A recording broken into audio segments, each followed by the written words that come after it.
కొట్టిందే తెల్లారేలోగా తొందర పడమని చెవిలో చెప్పిందే ఈ మాత్రం ఇంతే ఇస్తే సంటే కొట్టేనా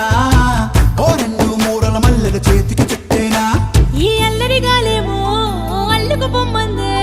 మాటలతోటి కాలక్షేపం మానేమంటుందే అబ్బబ్బా కబడ్డీ కబడ్డీ